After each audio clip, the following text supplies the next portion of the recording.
Hello everyone, good morning সবাইকে। আশা করি আমার ভয়েস পুরোপুরি শোনা যাচ্ছে এবং ঠিকঠাক লাগছে। যাই হোক, তো আজকে আমাদের সেকেন্ড সেমিস্টারের আমরা স্টিরিও কেমিস্ট্রির পার্টটা স্টার্ট করব। আমরা 3টে বা 4টে লেকচারের মধ্যেই এই ক্লাসটা শেষ করব, ঠিক আছে? তো আজকে আমাদের ফার্স্ট লেকচারে আমরা স্টিরিও কেমিস্ট্রির যে পার্ট, যেটা আমাদের ক্যালকাটা ইউনিভার্সিটিতে সেকেন্ড সেমে রয়েছে আর কি, যেটা হচ্ছে কনফিগারেশন। আমরা ফার্স্ট সেমিস্টারে যখন পড়েছিলাম সেই কনফিগারেশন দিয়ে আমরা যখন স্টার্ট করেছিলাম, সেটা স্টার্ট করার আগে বেশ কিছু কথা বলে রাখি। এই কনফিগারেশন স্টার্ট করতে গেলে কনফিগারেশন জানবো। কনফিগারেশনের আসার পর আমরা জিওমেট্রিক্যাল আইসোমেরিজমের পার্টে যাব, যেটা আমরা আজকে দেখব। এবং তার সাথে সাথে আমরা আরও বেশ কয়েকটা জিনিস জানবো। রিলেটিভ কনফিগারেশন, এই যে কনফিগারেশন, এটা দুই ধরনের হয়, অ্যাবসলিউট আর রিলেটিভ। তো রিলেটিভ আমরা এখন জানবো, এবং অ্যাবসলিউট সেটা আমরা ফার্স্ট সেমেই আশা করি অনেকে জানো। যারা জানো না, এই মুহূর্তে আমার কিন্তু কিছু করার নেই, কারণ অনেকটাই বড়। তো অ্যাবসলিউট কনফিগারেশন আশা করি সবাই জানো, সেটা হচ্ছে RS নোমেনক্লেচার। আশা করি কোন পার্টটা হলে আর হবে, কোন পার্টটা হলে এস হবে, সেটা সবাই জানো। যারা জানো না তারা ক্লাসগুলো আবার দেখো, আগেকার তোমাদের নোটস ফলো করো, সেগুলো দেখে একটুখানি করে নিতে হবে। এই মুহূর্তে তো আমার দ্বারাও তো বেশি কিছু সম্ভব না। আর সবাইকে আমার তরফ থেকে সরি, তার কারণ হচ্ছে যে আমি নিজেও টাইমটা বের করতেও আমার প্রবলেম হচ্ছে, কারণ আমার নিজেরও এতগুলো প্রেশার, আমি নিজেই ট্যাকেল করতে করতে পাগল হয়ে যাচ্ছি। যাই হোক, তো যেটা বলার সেটা হচ্ছে তবুও দিতে হবে। তো আমরা কনফিগারেশন নিয়ে জানবো, এবং তার সাথে সাথে আমরা জিওমেট্রিক্যাল আইসোমেরিজম নিয়ে পড়বো, এবং আরও বেশ কয়েকটা জিনিস যেগুলো আমাদের জানতে হবে। সেটা হচ্ছে রেসিমিক মিক্সচার, যেটা থেকে কোশ্চেন আসে, মানে আসবেই, কনফার্ম ধরে রাখো। রেসিমিক মিক্সচার থেকে তুমি কোশ্চেন পাবে, ঠিক আছে? আরও বেশ কয়েকটা জিনিস রয়েছে, তো সেগুলো আমরা শিখবো। তো আজকে আমাদের ফার্স্ট টপিক হচ্ছে কনফিগারেশন এবং জিওমেট্রিক্যাল আইসোমেরিজম। তো চলো আমরা ভিডিওটা স্টার্ট করি, এবং পুরোপুরি দেখে নিই, কনসেপ্টগুলো ক্লিয়ার করে রাখি, এবং কোশ্চেন আনসারগুলো সলভ করি, ঠিক আছে? চলো।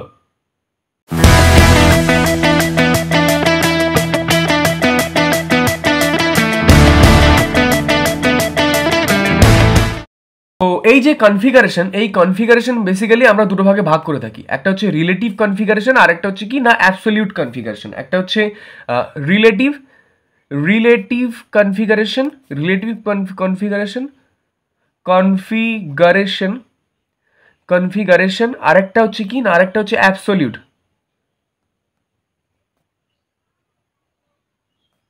অ্যাবসলিউট অ্যাবসলিউট কনফিগারেশন, ঠিক আছে? কনফিগারেশন একটা হচ্ছে রিলেটিভ কনফিগারেশন, আর একটা হচ্ছে অ্যাবসলিউট কনফিগারেশন। এবার রিলেটিভ কনফিগারেশনটা কোনটা? না, রিলেটিভ কনফিগারেশনটা হচ্ছে এটাই, যেটা আমরা এখন শিখবো। সেটা হচ্ছে ডিএল কনফিগারেশন।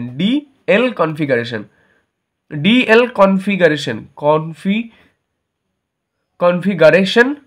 আর অ্যাবসলিউট যেটা, সেটা হচ্ছে RS নোমেনক্লেচার বা RS কনফিগারেশন।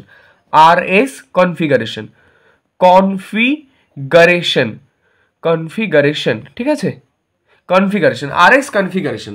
এবার যেটা মেন পার্ট, যেটা আমরা দেখছিলাম যে RS এবং ডিএল, এই RS যেটা নিয়ে কথা বলছিলাম, এটা কিন্তু তোমরা জানো কোনটা থেকে গেলে আর হবে, কোনটা থেকে গেলে এস হবে, সেটা আশা করি সবাই জানো। এবার আমরা ডিএল এর কনসেপ্টটা জানবো, যে এই যে রিলেটিভ কনফিগারেশন, এটা আমরা কিভাবে বুঝবো বা কিভাবে আমরা জিনিসগুলোকে দেখবো। তো এগুলো সবসময় ফিশার প্রজেকশন ফর্মুলাতেই হয়, ডিএল কনফিগারেশন যেটা হয়। তো সেটা নিয়ে চলো আমরা ডিসকাস করে নিই, যে কখন ডি হবে, কখন এল হবে, ঠিক আছে? চলো। তো আমরা যেটা দেখব সেটা হচ্ছে আমাদের তোমাদের রিলেটিভ কনফিগারেশন, ঠিক আছে? রিলেটিভ কনফিগারেশন জানবো। কনফিগারেশন রিলেটিভ কনফিগারেশন নিয়ে আমরা ডিসকাস করবো। এবার এই যে রিলেটিভ কনফিগারেশন, এই রিলেটিভ কনফিগারেশনের যে পার্ট, সেটা আমরা নিয়ে ডিসকাস করে নিই একটুখানি। রিলেটিভ কনফিগারেশন বেসিক্যালি 3 ধরনের হয়ে থাকে, 3 ধরনের মলিকিউলের ক্ষেত্রে হয়ে থাকে। কি কি? যেমন তোমার কার্বোহাইড্রেটস হতে পারে, তারপর তোমার আলফা অ্যামিনো অ্যাসিড হতে পারে, বা আলফা হাইড্রক্সি অ্যাসিটেট হতে পারে। এই 3টে পার্টে আমরা ডিভাইড করে থাকি, 3টে পার্টে আমরা ভাগ করে থাকি, ঠিক আছে? তোমার ফার্স্ট যেটা, সেটা হচ্ছে carbohydrates.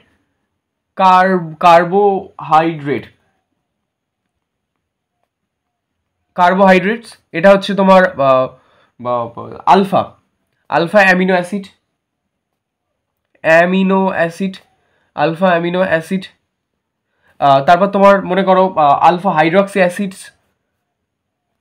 Hydroxy DROXY hydroxy acid. Acid, alpha hydroxy acid. তো এই তিনটে কন্ডিশনের ক্ষেত্রে আমাদের ডিএল যে কনফিগারেশন সেটা হয়ে থাকে। এবার কথা হচ্ছে যে ডিএল কোনটাকে আমরা ডি বলবো, ডি কনফিগারেশন বলবো, কোনটাকে আমরা এল কনফিগারেশন বলবো। যেমন আর এস নোমেনক্লেচারের ক্ষেত্রে আমরা সবাই জানি যে কোনটাকে আমরা আর বলি এবং কোনটাকে আমরা এস বলি, ঠিক তেমনই ডিএলটাও আমাদেরকে বের করতে হবে। তো ডিএল কনফিগারেশন জানতে গেলে ডিএল কনফিগারেশন আমি র্যান্ডমলি করে যাচ্ছি, ঠিক আছে, খুব একটা আহামরি ভালোভাবে করার চেষ্টা করছি না, মানে লেখাগুলো আমি নর্মালি করে যাচ্ছি, আশা করি কারোর বুঝতে কোনো প্রবলেম হবে না তাতে করে। তো আমি দেখবো যে DL configuration, DL configuration, configuration, ঠিক আছে। ডিএল কনফিগারেশনটা আমরা কীভাবে বুঝবো? ডিএল কনফিগারেশন জানতে গেলে আমাদেরকে একটা জিনিস জানতে হবে, একটা টার্ম জানতে হবে, যেটা হচ্ছে হেটেরো অ্যাটম। হেটেরো অ্যাটম সম্পর্কে জানতে হবে, হেটেরো অ্যাটম। এবার হেটেরো অ্যাটমস যেটা রয়েছে, এই হেটেরো অ্যাটমস কোনগুলো? যেমন অক্সিজেন, নাইট্রোজেন, সোডিয়াম, তারপর fluorine, chlorine, bromine, iodine, oxygen, এগুলো সবই। সালফার, অক্সিজেন, নাইট্রোজেন, তারপর তোমার fluorine, chlorine, bromine, iodine, etcetera, এগুলো হচ্ছে তোমার কি না, এগুলো হচ্ছে হেটেরো অ্যাটম। এই হেটেরো অ্যাটমটা আমরা যখন ডিএল কনফিগারেশনটা নিই তখন কি করি, আমরা ফিশার প্রজেকশনকে ফলো করি, ঠিক আছে। ফিশার প্রজেকশন ফর্মুলাতেই একমাত্র আমাদের ডিএল কনফিগারেশনটা চলে, ঠিক আছে। তো সেই রেসপেক্টে যখন চলে, এখান থেকে আমাদের হেটেরো অ্যাটমের টার্মটা তো জেনে গেলাম যে হেটেরো অ্যাটম, এটাকে আমরা হেটেরো অ্যাটম বলে থাকি। তো এখান থেকে যেটা জানতে হবে সেটা হচ্ছে এই হেটেরো অ্যাটম, আমরা তো জানি যে একটা ভার্টিক্যাল লাইন আর হরাইজন্টাল লাইন কোনটা, ভার্টিক্যাল লাইন এবং হরাইজন্টাল লাইন কোনটা আশা করি সবাই আমরা জানি, ঠিক আছে। তো এই হেটেরো অ্যাটম যখন আমরা যখন ফিশার প্রজেকশনটা ফর্মুলা করি তখন আমরা দুটো লাইন সম্পর্কে জেনেছিলাম, একটা হচ্ছে ভার্টিক্যাল লাইন, এটা হচ্ছে ভার্টিক্যাল লাইন, আর এখান থেকে একটা গেলে সেটাকে বলা হয় হরাইজন্টাল লাইন, মানে বাম দিক থেকে ডান দিক বা ডান দিক থেকে বাম দিকে গেলে সেটাকে বলা হয় হরাইজন্টাল, আর আপ ডাউন বা ডাউন টু আপ গেলে, নিচে থেকে উপরের দিকে গেলে বা উপর থেকে নিচে আসলে সেটা ভার্টিক্যাল লাইন। এই ভার্টিক্যাল লাইনের রেসপেক্টে, ভার্টিক্যাল লাইনের respect with respect two vertical line কোনো হেটেরো অ্যাটম যদি এই ভার্টিক্যাল লাইনের রাইট সাইডে থাকে, ভার্টিক্যাল লাইনের হেটেরো, এখানে আমি লিখে রাখি যে হেটেরো অ্যাটম, কোনো হেটেরো অ্যাটম যদি এই ভার্টিক্যাল লাইনের রেসপেক্টে যদি ডান দিকে থাকে তাহলে সেই কনফিগারেশনটা সবসময় কি হবে না, ডি হবে, ঠিক আছে, সবসময় ডি হবে। ইফ যদি এই ভার্টিক্যাল লাইনের রেসপেক্টে কোনো হেটেরো অ্যাটম যদি বাম সাইডে থাকে, বাম সাইড এই দিকে মানে বাম দিকে লেফট হ্যান্ড সাইডে থাকে, হেটেরো অ্যাটমস যদি এরকম বাম দিকে থাকে তখন আমরা কি বলবো, তখন এটাকে বলবো এল কনফিগারেশন, ঠিক আছে, এল কনফিগারেশন আমরা বলবো। তাহলে আমরা বুঝতে পারলাম যে আমরা ডিএল কনফিগারেশন কিভাবে আনবো। ডিএল কনফিগারেশন আমরা তখনই আনবো, আমরা সবসময় এই রেসপেক্টে চিন্তা করবো, এই রেসপেক্টে এখানে এবার কথা হচ্ছে যে এই রেসপেক্টে এখানে দেখতে পাচ্ছি একটা কাইরাল সেন্টার হবে, একটা কাইরাল সেন্টার হবে। তো একটা কাইরাল সেন্টার হলে আমরা দেখতে পাচ্ছি যে এই ধরনের স্ট্রাকচার পাই, এই ধরনের স্ট্রাকচার পেলে এই ভার্টিক্যাল লাইনের রেসপেক্টে, এই ভার্টিক্যাল লাইনের সেটা তোমরা এই top of the vertical line ধরতে পারো অথবা bottom of the vertical line ধরতে পারো, একই, যা খুশি তাই ধরতে পারো, টপ ধরতে পারো, বটম ধরতে পারো। তো এই ভার্টিক্যাল লাইনের রেসপেক্টে যদি ডান দিকে থাকে তাহলে এটা হবে ডি হেটেরো অ্যাটম, ডি হবে, এটা হচ্ছে ডি কনফিগারেশন হবে। আর যদি বাম দিকে হেটেরো অ্যাটমটা থাকে উইথ রেসপেক্ট টু কার না, উইথ রেসপেক্ট টু এই ভার্টিক্যাল লাইন, এই ভার্টিক্যাল লাইনের রেসপেক্টে যদি বাম দিকে থাকে তাহলে সেই কনফিগারেশনটা হবে সবসময় এল কনফিগারেশন, ঠিক আছে। তাহলে আশা করি আমি বোঝাতে পেরেছি। এবার কথা হচ্ছে যে যাদের মাল্টিপল কাইরাল সেন্টার রয়েছে, ঠিক আছে, এটা তো একটা কাইরাল সেন্টার, যাদের মাল্টিপল কাইরাল সেন্টার রয়েছে তখন আমরা কোনটা নিয়ে ভাববো, তাই তো সেটা নিয়ে আমরা ডিসকাস করি, চলো। তখন আমরা যেটা দেখলাম সেটা হচ্ছে যাদের একটা মাত্র কাইরাল সেন্টার থাকে তাদের ক্ষেত্রে। এবার মনে করো যাদের মাল্টিপল কাইরাল সেন্টার রয়েছে, মাল্টিপল বলতে 2, 3, 4, 5, 6 সংখ্যক, অর্থাৎ আমরা যখন সেই করেছিলাম মানে প্রবলেমগুলোকে সলভ করার চেষ্টা করেছিলাম তখন আমরা করেছিলাম, সাপোজ মনে করো আমি ডি গ্লুকোজের একটা স্ট্রাকচার আঁকছি, ফিচার প্রজেকশন ফর্মুলাতে ডি গ্লুকোজের একটা স্ট্রাকচার আমি আঁকার চেষ্টা করছি। এবার ডি গ্লুকোজের কটা সেন্টার থাকে, এই লাইনের মধ্যে 4টে সেন্টার থাকে, টোটাল 4টে। আচ্ছা, নিচে কি থাকবে, নিচে CH2 থাকবে, CH2OH, উপরে CHO থাকবে, CHO গ্রুপ থাকবে, CHO গ্রুপ, OH থাকবে, হাইড্রোজেন থাকবে, OH থাকবে, এখানেও OH থাকবে। তাহলে এখানে কি হবে, এখানে হাইড্রোজেন, এখানে হাইড্রোজেন, এখানে OH, এখানে হাইড্রোজেন। এবার কথা হচ্ছে এই ধরনের সেন্টার যদি আমরা পাই, এই সেন্টার পেলে এখানে আমি কিভাবে বুঝবো যে কোনটা ডি হবে কোনটা এল হবে, তাই তো না। এই কন্ডিশনের ক্ষেত্রে সবসময় এই নিচে যেটা থাকবে সেটাকে নিয়েই আমরা ভাববো। নিচে কি রয়েছে, নিচে এইটা রয়েছে, তাহলে এই রেসপেক্টে এখানে হেটেরো অ্যাটম কোনটা, OH টা, এটা হচ্ছে একটা হেটেরো অ্যাটম, অক্সিজেন এর সাথে জুড়ে রয়েছে। তাহলে আমি কি বলেছি, যদি ডান দিকে থাকে লেফট রাইট হ্যান্ড সাইডে থাকে উইথ রেসপেক্ট টু ভার্টিক্যাল লাইনের রেসপেক্টে যদি ডান দিকে থাকে তাহলে সেটা কি হবে, তাহলে এটা তোমার কি বলে আমাদের ডি কনফিগারেশন হয় না, এটা তো ডি কনফিগারেশন হয়। এক্ষুনি আমরা যেটা করলাম কনফিগারেশন। এর যদি মিরর ইমেজ করো, মিরর ইমেজ করলে কি হবে, একেবারে যারা ডান দিকে ছিল তারা বাম দিকে চলে আসবে, যারা বাম দিকে ছিল তারা ডান দিকে চলে আসবে। তাহলে করো সেটা করলে কি হবে, নিচে কি থাকে, নিচে CH2OH থাকে, CH2OH, আর উপরে কি হবে, উপরে CHO হয়ে যাবে, CHO, এখানে কি হবে OH, এখানে হাইড্রোজেন, এখানে OH, এখানে কি হবে OH হয়ে যাবে। তাহলে এখানে কি হবে হাইড্রোজেন OH এবং এটা হচ্ছে হাইড্রোজেন। এবার এই কন্ডিশনের ক্ষেত্রে তাহলে আমরা কোনটা নিয়ে ভাববো, সবসময় নিচেরটা। নিচে তাহলে OH-টা কোন দিকে রয়েছে, মানে মোর ইলেকট্রোনেগেটিভ গ্রুপটা কোন দিকে রয়েছে, বাম দিকে রয়েছে। তাহলে বাম দিকে থাকলে সেই কনফিগারেশনটা কি হয়, সেটা সবসময় এল কনফিগারেশন হয়। মিরর ইমেজ, ডি এর মিরর ইমেজ সবসময় এলই হবে, এল কনফিগারেশন হবে। ঠিক আছে, আশা করি বোঝাতে পেরেছি। এই পর্যন্ত আশা করি আমি বোঝাতে পেরেছি, কারোর কোথাও কোনো সমস্যা নেই। তো এই ধরনের সেন্টারের ক্ষেত্রে আশা করি বোঝাতে পেরেছি যে কোনটাতে ডি হয় কোনটাতে এল হয়। এল গ্লুকোজের ক্ষেত্রে তোমরা যদি স্ট্রাকচার এঁকে করো সেম জিনিসই পাবে, সেম জিনিসই তোমরা পাবে। ঠিক আছে, সবসময় নিচেরটা নিয়ে কাউন্ট করবে। নিচে দেখবে হেটেরো অ্যাটমটা মানে আমাদের কোন দিকে রয়েছে উইথ রেসপেক্ট টু ভার্টিক্যাল লাইনের রেসপেক্টে এই হেটেরো অ্যাটমগুলো কোন দিকে রয়েছে। ডান দিকে থাকলে সবসময়, যদি ডান দিকে থাকে তাহলে সেটা আমরা ডি কনফিগারেশন ধরবো, আর যদি বাম দিকে থাকে সবসময় সেটাকে আমরা এল কনফিগারেশন ধরবো। ঠিক আছে, তাহলে আমি আশা করি বোঝাতে পেরেছি। এই তিনটে কন্ডিশন মানে দুটো কন্ডিশনের উপর বেস করে আমরা ডিএল কনফিগারেশনটাকে এখানে এন্ড করছি। আর তেমন কিছু নেই, ডিএল কনফিগারেশন এইগুলোই থাকে। এবার কথা হচ্ছে যে ড্রব্যাকস এখানে যদি আঁকি, ড্রব্যাকস করতে গেলে ড্রব্যাকসের ক্ষেত্রে কি হবে, ড্রব্যাকসের ক্ষেত্রে কি করা যেতে পারে, তো সেটা আমরা একটুখানি দেখি। চলো, তো মনে করো আমি একটু ড্রব্যাকস আঁকার চেষ্টা করছি। ড্রব্যাকস বলতে মনে করো আমি একটা ফিশার প্রজেকশন ফর্মুলাতে আমি একটা স্ট্রাকচার আঁকার চেষ্টা করছি। ফ্লুরিন, এখানে মনে করো ক্লোরিন রয়েছে, এখানে ব্রোমিন রয়েছে, আর এখানে আয়োডিন রয়েছে। ঠিক আছে, এই কন্ডিশনে এবার আমি কি বলেছি, যদি top of the vertical line মানে ভার্টিক্যাল লাইনের রেসপেক্টে যদি কোনো একটা হেটেরো অ্যাটম ডান দিকে থাকে তাহলে সেটা হবে ডি, আর বাম দিকে থাকে সেটা হবে এল। ঠিক আছে, এবার কথা হচ্ছে এখানে তো হেটেরো অ্যাটম দুটো পাচ্ছি, যেটা আয়োডিন সেটাও একটা হেটেরো অ্যাটম, ব্রোমিন সেটাও একটা হেটেরো অ্যাটম। তাহলে এটার ক্ষেত্রে কি হবে, দুজনেই কিন্তু ইলেকট্রোনেগেটিভ গ্রুপ। ঠিক আছে, মোর ইলেকট্রোনেগেটিভ গ্রুপ। তাহলে আমরা লিখতে পারি যে both the atoms have similar electronegative. তো সেই রেসপেক্টে যদি দুটো সেম আমরা মলিকিউল পাই, অর্থাৎ দুটো হেটেরো অ্যাটম পাই, সেই ক্ষেত্রে আমরা কিন্তু কোনো স্পেসিফিক রিলেটিভ কনফিগারেশন, এগুলো তো আমরা রিলেটিভ কনফিগারেশন পড়ছি, তো সেই রেসপেক্টে আমরা কিন্তু কোনো ধরনের রিলেটিভ কনফিগারেশন পাবো না। তাই জন্য আমরা লিখবো যে বোথ দ্য অ্যাটমস হ্যাভ, আমরা কি লিখবো না, আমরা এখানে লিখবো যে both the atom have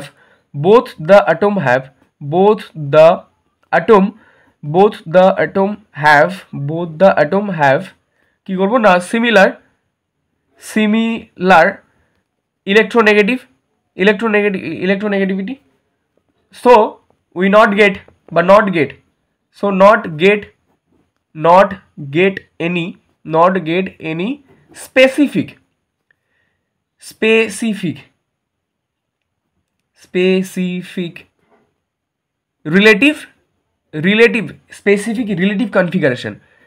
relative configuration ঠিক আছে, আমরা কোনো ধরনের রিলেটিভ কনফিগারেশন পাবো না, কারণ দুজনেই তো হেটেরো অ্যাটম, আর দুজনেই হেটেরো অ্যাটম মানে দুজনেই ইলেকট্রোনেগেটিভ। এবার কেউ একটু কম কেউ একটু বেশি, ঠিক আছে, ওটাকে সিমিলার ধরাই হয়। ঠিক আছে, তো এই হচ্ছে আমাদের ওভারভিউ। আশা করি ডি আর এল কনফিগারেশনের মধ্যে কারোর কোথাও কোনো ডাউট নেই।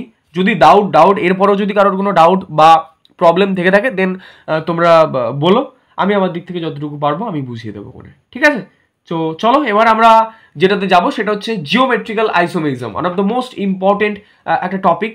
সেটা হচ্ছে জিওমেট্রিক্যাল আইসোমেরিজম।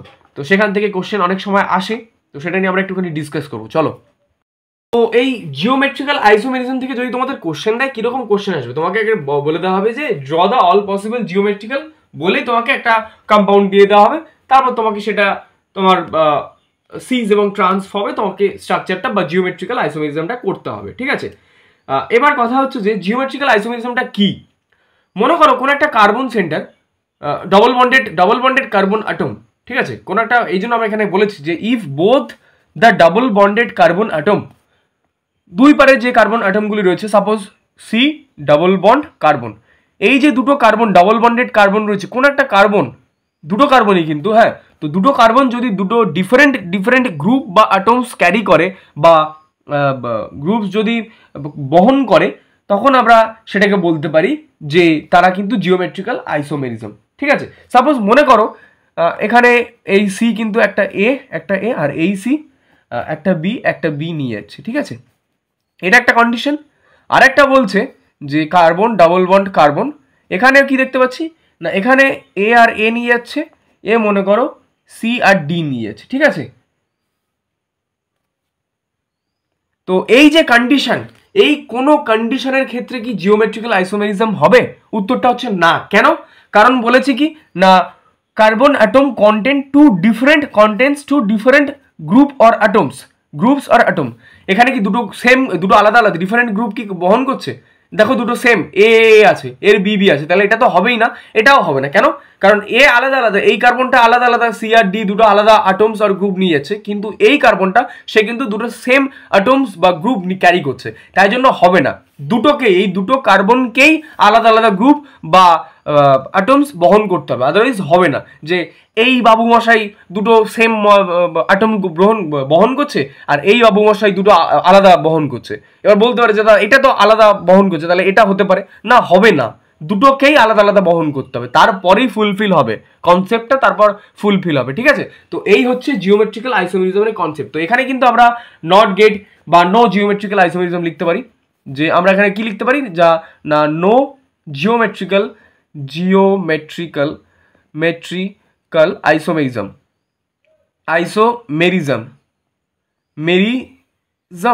আইসোমেরিজম, যাই হোক, হাতের লেখাটা তোমরা দেখে নিও, বুঝে নিও একটুখানি, ওরকমভাবে লিখে দিয়েছি। তো আবার একটা এক্সাম্পল নিয়ে, মনে করো এটা একটা এক্সাম্পল নিচ্ছি, আর একটা এক্সাম্পল আমি নিচ্ছি। এক্সাম্পলটা কি, মনে করো আমি একটা এক্সাম্পল নিলাম, এটা কার্বন ডাবল বন্ড কার্বন, সে কি করছে, এ বি নিয়ে যাচ্ছে আর এ বি নিয়ে যাচ্ছে। তো এই ক্ষেত্রে কিন্তু এটা কিন্তু আমরা কিন্তু জিওমেট্রিক্যাল আইসোমেরিজম পাবো, কারণ এই কার্বনটা দুটো আলাদা বহন করে নিচ্ছে। এবার তোমরা বলতে পারো যে এখানে এই কার্বনের এ বহন করছে, এখানেও তো এ বহন করছে, সেম, এটার সঙ্গে দেখার দরকার নেই। আমার কনসেপ্ট ছিল কি, সংজ্ঞাতে এটাই বলা হয়েছিল যে দুটো কার্বন সেন্টার যেন আলাদা যেন তোমার কি অ্যাটমস বা গ্রুপ ক্যারি করে, তাহলে এই কার্বনটা আলাদা নিয়ে যাচ্ছে, এই কার্বনটাও আলাদা নিয়ে যাচ্ছে, তাহলে কনসেপ্ট তো ঠিকঠাকই আছে, তো কাজেই এটাতে কোনো প্রবলেম হবে না। আবার একটা মনে করো অন্য একটা, যেমন কার্বন ডাবল বন্ড কার্বন, এখানে মনে করো এ বি রয়েছে আর এখানে মনে করো সিডি রয়েছে, দুটো ক্ষেত্রেই কিন্তু আমরা জিওমেট্রিক্যাল আইসোমেরিজম পাবো। তাহলে আমরা লিখতে পারি যে we get geometrical isomerism, we get geometrical isomerisms, ঠিক আছে, আমরা পাবো। তো এই ক্ষেত্রে জিওমেট্রিক্যাল আইসোমেরিজম পেয়ে গেলাম। তাহলে আশা করি জিওমেট্রিক্যাল আইসোমেরিজমের যে কনসেপ্ট, সেই কনসেপ্টটা আমি বোঝাতে পেরেছি, ঠিক আছে। তো এবার আমরা কি করবো না, এবার আমরা জিওমেট্রিক্যাল আইসোমেরিজমের উপর বেশ কিছু প্রবলেম সলভ করবো, ঠিক আছে। তাহলে মনে করো তোমাকে একটা কোশ্চেন দেওয়া হলো, আমি কোশ্চেনগুলো ভালো করে লিখছি না, আমি র্যান্ডম লিখে দিচ্ছি যে কোশ্চেনগুলো জেনারেলি যেরকম আসে। মনে করো 1,3 বিউটাডাইন,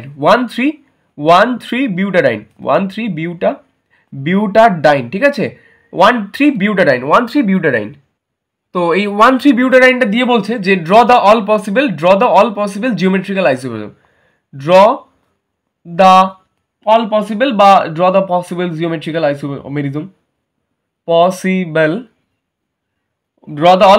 জিওমেট্রিক্যাল আইসোমেরিজম, ঠিক আছে। কোশ্চেনটা এটাই যে draw the all possible geometrical isomerism of 1,3 butadiene. এবার 1,3 বিউটাডাইনের স্ট্রাকচারটা কিরকম হয়, 1,3 বিউটাডাইনের স্ট্রাকচার যেটা হচ্ছে সেটা হচ্ছে CH2 double bond CH single bond CH double bond CH2। এবার কথা হচ্ছে এটা করতে গেলে কি হবে না, এটার আমরা দুটো পার্ট পাবো। আমি বলেছি যে জিওমেট্রিক্যাল আইসোমেরিজম সবসময় আমরা দুটো পার্টে ভাগ করে, একটা হচ্ছে সিস ফর্ম আর একটা হচ্ছে ট্রান্সফর্ম। এবার সিস ফর্ম ট্রান্সফর্ম করতে গেলে, করার আগে আমাদের তো এখানে এটাকে সাজাতে হবে না, তো সাজাতে গেলে মলিকিউলটা আমরা কোন দিক থেকে নাম্বারিং করব? তোমরা দেখতে পাচ্ছ এখান থেকে স্টার্ট করলে একের পরে ডাবল বন্ড, এখান থেকেও একটা ডাবল বন্ড, মাঝখান থেকে তুমি যদি ভাগ করো দেখবে দুটো সেম মলিকিউল পাচ্ছ। তাহলে সেম মলিকিউল তো তোমরা পাচ্ছ না, তো কাজেই আমরা নাম্বারিংটা এই দিক থেকেও করতে পারি 1 2 3 4।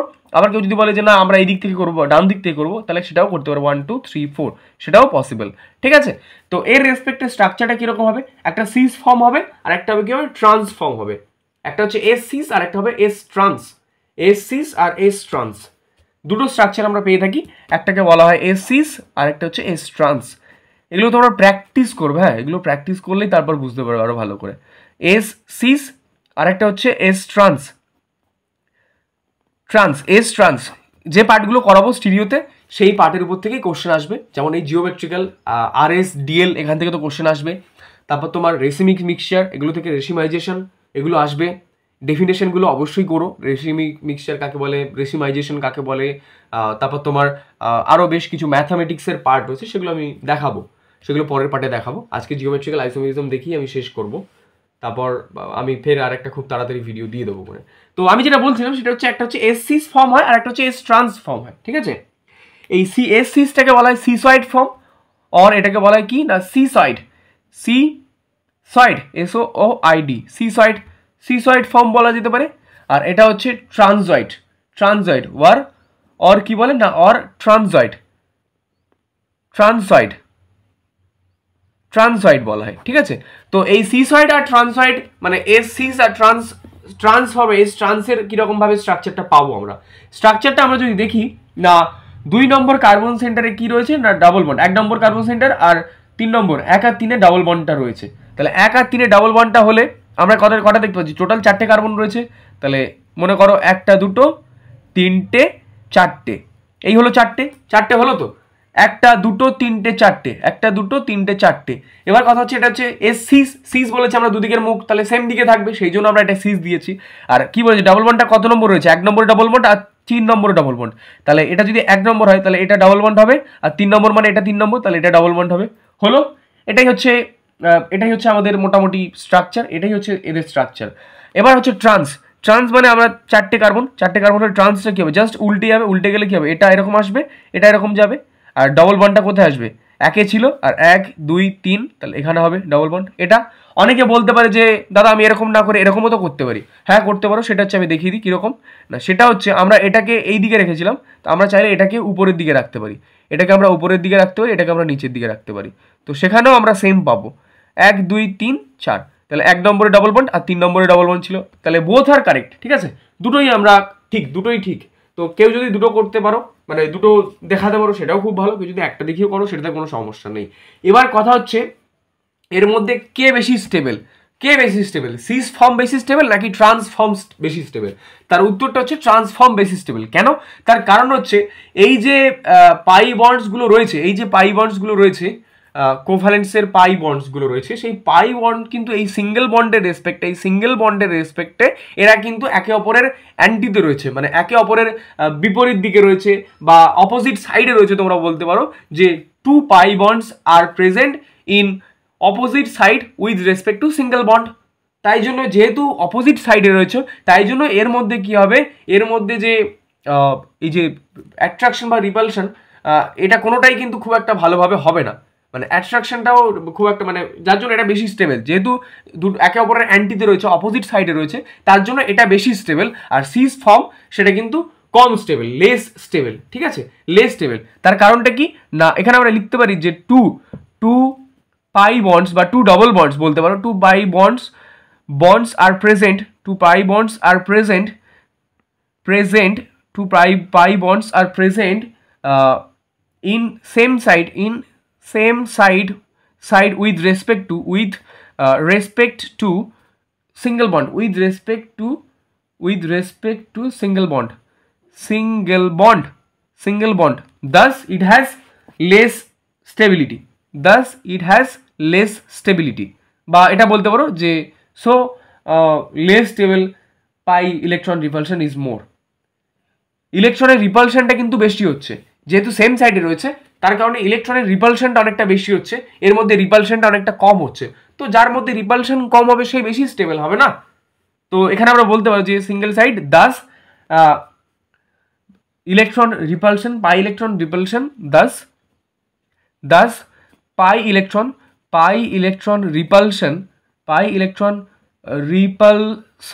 repulsion is more, so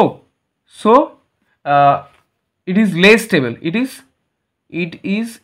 less stable, ঠিক আছে, it is less stable। আর এটার ক্ষেত্রে কি হবে না, এটা হচ্ছে two pi bonds, just same to same copy করে দেবো। 2 pi bonds are present in opposite side with respect to the single bond, ঠিক আছে, সিঙ্গেল বন্ড। কাজে এর ক্ষেত্রে কি হবে, thus pi electron repulsion is less, pi electron repulsion is less, এটা লেস হলে কি হবে, so it is more stable,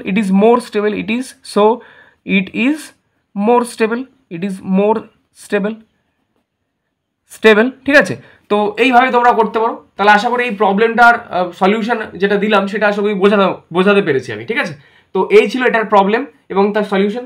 next আরও কয়েকটা কোশ্চেন আমরা সলভ করব, সেগুলো দেখে আমরা দেখবো যে কীভাবে কী হচ্ছে না হচ্ছে, ঠিক আছে। খুব ইজি জিনিস রয়েছে, বাকিগুলো আমি তোমাদেরকে পাঠিয়ে দেবো হোয়াটসঅ্যাপ গ্রুপে, সেটা দেখলে তোমরা আশা করি বুঝে যাবে যে কী কী রয়েছে এবং কী জিনিস রয়েছে, ঠিক আছে। তো এই ছিল আমাদের জিওমেট্রিক্যাল আইসোমেরিজমের পার্টের কোশ্চেন বেশ কিছু আরও কিছু রয়েছে, সেগুলো ইজি কোশ্চেন রয়েছে, সেগুলো আমি তোমাদেরকে হোয়াটসঅ্যাপ গ্রুপে পাঠিয়ে দিচ্ছি। দেন কোশ্চেনগুলো দেখো, ওই কোশ্চেনগুলোই সলভ করো। কারোর কোথাও যদি আটকায় বা বুঝতে প্রবলেম হয়, কারোর যদি বুঝতে কোথাও কোনো প্রবলেম হয় দেন আমাকে বলো, আমি বুঝিয়ে দেবো কোনে, কারোর কোথাও কোনো প্রবলেম হলে, ঠিক আছে। আমরা আগামীকাল আবার আসবো। আমরা আগামীকাল কি নিয়ে আসবো না, আগামীকাল আমরা রেসিমিক মিক্সচার, রেসিমাইজেশন সেইগুলোর উপর দিয়ে বেস করে আমরা প্রবলেম সলভ করবো, কারণ সেখান থেকে কোশ্চেন আসে 100% ধরে রাখো আসবে, ঠিক আছে। তো সেই সমস্ত জায়গা থেকে কোশ্চেনগুলো আসে, সেগুলো আমি কালকে করাবো। কালকে আমি রেসিমিক মিক্সচারটা করিয়ে দেবো কোনে, ঠিক আছে। চলো।